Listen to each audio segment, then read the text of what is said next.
Tuve el privilegio que me invitaron a mí a platicar sobre la creación del Estado de Israel, y la palabra más importante que quiero mencionar ahorita es la palabra en hebreo que es aliyah.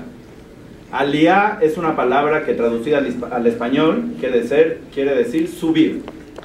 Y la pregunta es ¿qué relación tiene con la creación del Estado de Israel? Y por qué es tan importante esta palabra, y ojalá lo pueda responder en este tiempo que me va a ayudar a resumir en 20 minutos cuál es el éxito de la creación del Estado de Israel. Si comparamos un poquito el territorio, nada más por hacernos una idea, y si nos queremos ir el fin de semana a Acapulco, más o menos recorreríamos 350 kilómetros. De aquí a Acapulco, más o menos esa es la cantidad. Israel es un país que de norte a sur tiene 450 kilómetros. Nada más para que imaginemos el tamaño del que estamos hablando. Es un país que en la parte más angosta de sus fronteras, después de todos los intercambios territoriales que existen, pero en su parte más angosta de sus fronteras, desde en su creación el Estado de Israel tenía una extensión máxima en la parte más angosta de 15 kilómetros. Entonces que cada uno en su coche al ratito vea cuántos son 15 kilómetros y nos imaginemos la cantidad de lo que estamos hablando. Hoy en día el Estado de Israel tiene más o menos 8,5 millones de habitantes, y sí, no todos son judíos. El 75% de los ciudadanos israelíes son judíos, el otro 20% son ciudadanos de nacionalidad árabe, y el otro 5% no se identifican ni con el judaísmo ni con la nación árabe. Sin embargo, el 75% son judíos. En su creación, el Estado de Israel se creó teniendo una cantidad de más o menos 650,000 judíos. Entonces imagínense ustedes la cantidad de movimiento de población que ha habido en Israel desde su creación hasta este momento, de 650,000 judíos. Hoy en día a más o menos 6,5 millones de judíos, una población total de más o menos 8,5 millones de personas. Aclarar que este año Israel, bueno, el año que entra, en 2018, el Estado de Israel cumple 70 años. Pero es un país muy joven, pero es un país con una historia de miles de años. Es un país que el pueblo judío regresa a la tierra de Israel para establecer un Estado dentro, en un reconocimiento internacional, a partir de un movimiento que muchísimos hemos estado escuchando, la palabra sionismo. Y es lo que quiero hablar ahorita al principio.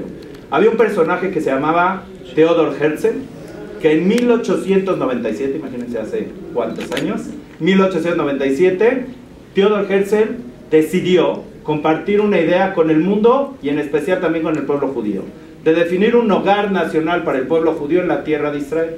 Definía la tierra de Israel como se definió desde tiempos bíblicos, y un hogar nacional como respuesta a diferentes movimientos. Número uno, el despertar nacional del pueblo judío, que siempre había existido. Otra situación es que el judío durante muchísimas épocas no era aceptado en las diásporas donde vivía, y Herzl decidió que la solución era crear un hogar nacional para el pueblo judío en la tierra de Israel. Incluso, curiosamente, escribió un libro que se llama, en español, si lo buscan, es El Estado Judío, y en hebreo se llama Medinat Yehudim, que es el Estado de los judíos. Si alguien ha escuchado comentarios de Netanyahu sobre el Estado judío, el Estado de los judíos, es interesante cómo el libro de Herzl se traduce diferentemente, pero escribe un libro en el que da dos premisas importantes. Una es que debe de haber un hogar nacional para el pueblo judío en la tierra de Israel, y la segunda es que eso, ¿cómo se iba a conseguir? Se iba a conseguir a través de un trabajo político en el mundo. Herzl tenía su agenda y iba a acercarse con cada uno de los líderes internacionales para convencerlos de que el pueblo de Israel, el pueblo judío, se merece tener un Estado independiente en la tierra de Israel. Y el camino se inicia el camino y empiezan a pasar muchas cosas. En el ámbito propio del pueblo judío empieza a suceder un fenómeno que es un fenómeno de aliyah. Ahora se acuerdan de la pregunta del examen final. La aliyah, la historia hoy en día moderna de Israel, especifica que hubieron 4 momentos en los que los judíos del mundo se motivaron a subir a Israel. ¿Qué es subir a Israel? Es emigrar a Israel, empezar a poblar de nuevo la tierra de Israel, porque la mayoría del pueblo judío se encontraba fuera de la tierra de Israel. Entonces la gente empieza a inspirarse, depende de la época, diferentes razones para subir a Israel. El término aliyah es interesante. Para el pueblo judío, la tierra de Israel tiene una importancia a tal nivel que está escrito que solo por respirar el aire de la tierra de Israel, uno se vuelve más inteligente. Está escrito en el Talmud. Segunda situación interesante, en tiempos bíblicos, en el pueblo judío existía un Sanedrín, que eran, vamos a decir, los jueces que dictaban las leyes, era el poder judicial del pueblo judío en su época. Una persona, nada más que, vean, una persona que fuera juzgada fuera de la tierra de Israel, solo por pisar la tierra de Israel, tenía la oportunidad de que le reabrieran el juicio. Más allá, si una persona dentro de la tierra de Israel ya era sentenciado y llegaba a la ciudad de Jerusalén, le reabrían el juicio. El término de subir a la tierra de Israel es un término que está desde tiempos bíblicos. Cuando Dios le ordena en diferentes diásporas o en diferentes salidas que tuvieron nuestros patriarcas, Isaac o Abraham, cuando les ordena, perdón, Isaac no salió de la tierra de Israel, pero Abraham o Jacob, que regresen a la tierra de Israel, Dios les indica, suban de regreso a la tierra de Israel. La salida de Egipto con Moisés se refiere, vamos a subir a la tierra de Israel. Entonces, en este fenómeno interesante, hay muchos judíos que se inspiran y empiezan a subir a la tierra de Israel. ¿Pero subir a qué? Vean lo complicado que necesita tener un país. En primer lugar, el pueblo judío durante casi 1800 años no se dedicaba a la agricultura. No se dedicaba a cuestiones del país en específico. Los judíos eran comerciantes, los judíos los judíos religiosos eran estudiosos de la Torá, pero de repente necesitas gente que llegue a construir el país. Empiezan a haber movimientos en Europa de gente que empieza a tomar cursos de agricultura para llegar a relacionarse con la tierra y empezar de verdad a crear un estado en el que debemos de ser completamente independientes.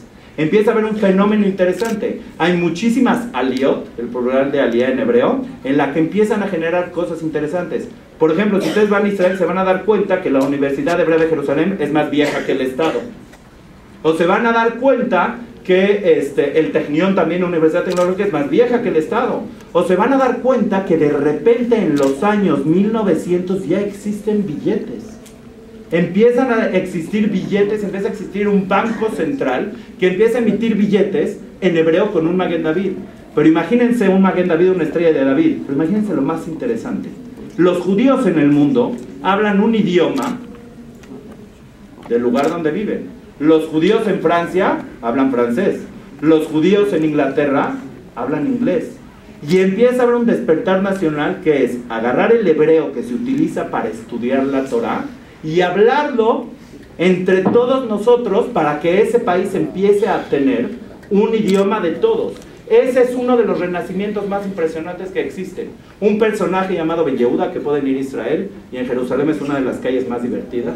Cuando vean a Israel y vayan Ben Yehuda. Ben Yehuda tomó la decisión de hablarle a sus hijos en hebreo.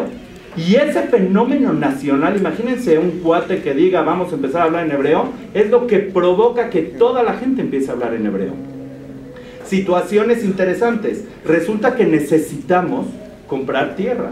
¿Se acuerdan de la clave número 1 de Herzl? ¿Qué les dije? ¿Cómo se iba a conseguir tener un hogar nacional para el pueblo judío? 1, aliyah, y 2, convenciendo a la gente. No llegaron los judíos con las armas. Llegaron a comprar tierras y a empezar a trabajar en la tierra y empezar a crear instituciones. Entonces se necesita un apoyo internacional también. Se empiezan a comprar tierras, se empiezan a hacer instituciones. No sé si han escuchado ustedes de la institución que se llama Keren Kayemet de Israel. El Keren Kayemet es el Fondo Nacional Judío. Es un fondo que hoy en día es para plantar arbolitos en Israel, pero antes era para comprar tierra en Israel. Les quiero decir interesante, el único país en el mundo que hoy en día tiene más árboles cada año de los árboles que dejó el año pasado es Israel. Porque esa institución, que es previa a la creación del Estado de Israel, empieza a comprar tierras y a sembrar la tierra. Les voy a decir otras instituciones interesantes. Les dije, miren qué interesante, ¿no? Los billetes que les comento que se imprimían era del Banco Anglo-Palestino. Muy interesante ver billetes que dicen la palabra Banco Anglo-Palestino con un Maguen David. Otra institución de las más importantes que existen es la Agencia Judía. Ustedes saben, la Agencia Judía hoy en día es el organismo internacional del pueblo judío que ayuda a la gente, a los judíos que vayan a vivir a Israel. Es un fenómeno interesante porque la agencia judía representa al judaísmo internacional en muchos casos de la historia previos a la creación del Estado de Israel. Por ejemplo, vamos a hablar de una época en específica que me gusta muchísimo, pero por ejemplo con el mandato británico. El Estado de Israel, cuando Herzl habló previamente en 1897, no estaba el mandato británico sobre la tierra de Israel. Herzl, desde su época había un despertar nacional de muchas naciones europeas. Sin embargo, tuvimos que terminar con el Imperio Turco Otomano. Después de la Primera Guerra Mundial vienen los ingleses y la agencia judía trabajaba con todos los diferentes organismos internacionales para buscar ese reconocimiento. Este año Israel festeja muchísimas fechas importantes. Una de las fechas importantes, como les dije, es que el año que entra Israel cumple 70 años. Pero otra fecha importante es la Declaración Balfour. La Declaración Balfour en 1917 es un documento del ministro de Relaciones Exteriores del gobierno británico que reconoce, ve con buenos ojos la creación de un hogar nacional para el pueblo judío en la tierra de Israel. Entonces vean cómo es interesante ese trabajo sionista que empieza a hacer Herzl para buscar el reconocimiento. En otras cosas que hay que suceder, les voy a platicar cosas interesantes. En un país en creación, se decide un idioma, eso tal vez no estuvo tan difícil. Pero pongámonos de acuerdo en la semana. Ustedes sabían, por ejemplo, cuestiones nacionales del pueblo judío, que para el pueblo judío la semana empieza en domingo. Y el sábado es un día de descanso, hay diferentes maneras de conmemorar el sábado. Pero la semana empieza en domingo. Es muy interesante, yo platico con mis hijos y les digo, ¿ustedes sabían que en Israel los niños empiezan la semana en domingo y van a la escuela en domingo? Y se paran en la mañana y su primera clase la tienen en domingo y la bolsa de valores habla en domingo. Entonces todo ese tipo de cosas son las cosas que hay que crear. Hay que crear una moneda, hay que crear cuestiones nacionales como la semana, como el idioma, y también hay que crear un ejército. El Estado de Israel está rodeado de países que no reconocen su existencia. Hoy en día quienes lo reconocen son Jordania y Egipto. Sin embargo, Israel tiene también frontera con Siria y con Líbano, que son países que no reconocen al Estado de Israel. Con Egipto estamos hablando al final de la década de los 70 y con Jordania estamos hablando al principio de la década de los 90. Esa situación provoca que Israel necesite un ejército. Pero ¿qué es lo que se genera? Y eso es lo que les quiero platicar antes de llegar a un personaje importantísimo. El ejército de Israel es un ejército que necesita para sobrevivir el Estado de Israel. Israel es el único país que si pierde la guerra, desaparece. Entonces, voy a ir rescatando algunas cosas. Hablé de la agricultura, hablé del idioma, hablé de la semana y quiero tocar el tema muy fuerte del ejército. Si hoy en día, si escucharon el discurso de la diputada que vino de Israel, habló de que sus hijos van al ejército. Si hoy en día hablamos de cuáles son las fortalezas que Israel tiene al mundo, podríamos hablar de la agricultura. Ustedes van a escuchar mañana pláticas sobre la agricultura. Es increíble lo que ha hecho Israel, lograr que un desierto florezca, inventar el riego por goteo. O vamos a ver que Israel es único de los países en el mundo que puede mandar satélites al espacio. Es uno de los mejores ejércitos del mundo. Vean otra vez dónde está la creación. Otra situación importante, que entiendan la tecnología. Israel es un país que no tiene recursos naturales, que no tiene todas sus fronteras reconocidas, que tiene que recibir muchísima gente durante todos los años. Piensen en la Aliyah. La mejor materia prima que puede tener ese país es únicamente la cabeza. Y eso es lo que empieza a generar toda la alta tecnología y los startups que vemos constantemente en Israel. Quiero hablar de un tema interesante. Tengo unos minutitos. Pero la creación del Estado de Israel, como lo vieron, es una relación importante con el pueblo judío. Y muchísimas veces, la mayoría de los judíos hoy en día en el mundo no son israelíes. Entonces, ¿cuál es esa relación que tiene Israel con el pueblo judío? Y les quiero decir que existe solo una ley en la que se relaciona al Estado de Israel con el pueblo judío. Cuando se crea el Estado de Israel, la relación que existe es una ley que se llama la ley del retorno. Que esa ley del retorno indica que cada judío puede recibir la ciudadanía israelí. Sin embargo, Israel reconoce a cada judío del mundo como ciudadano de su propio país. Y es interesante verlo que existen hoy en día representantes de gobiernos extranjeros en Israel que representan a gobiernos como Estados Unidos, como México, como otros países, en la que aunque sus representantes son judíos, representan los intereses del país de donde viene su nacionalidad. En conclusión, el término aliyá era necesario para construir un Estado. Aliyá es subir, aliyá es tomar en tus propias manos el destino de tu vida. Y ese es el mayor éxito del Estado de Israel. Cuando un grupo de personas, a pesar de que toda su realidad exterior era en contra, si hubiéramos metido en una computadora cualquier guerra, cualquier situación, ¿se puede crear el Estado de Israel o no? La respuesta hubiera sido no. Sin embargo, las personas toman en sí la decisión de crear las instituciones necesarias para crear un Estado.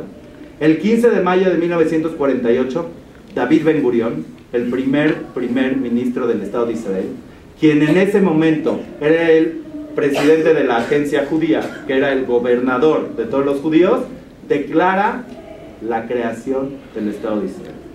¿En base a qué se crea el Estado de Israel? A una resolución de la ONU el 29 de noviembre del 47. Hace unos días conmemoramos ese suceso. Lo que quiero rescatar de esa votación es que no todo el territorio era destinado para Israel. Hoy en día escuchamos mucho la discusión sobre el territorio.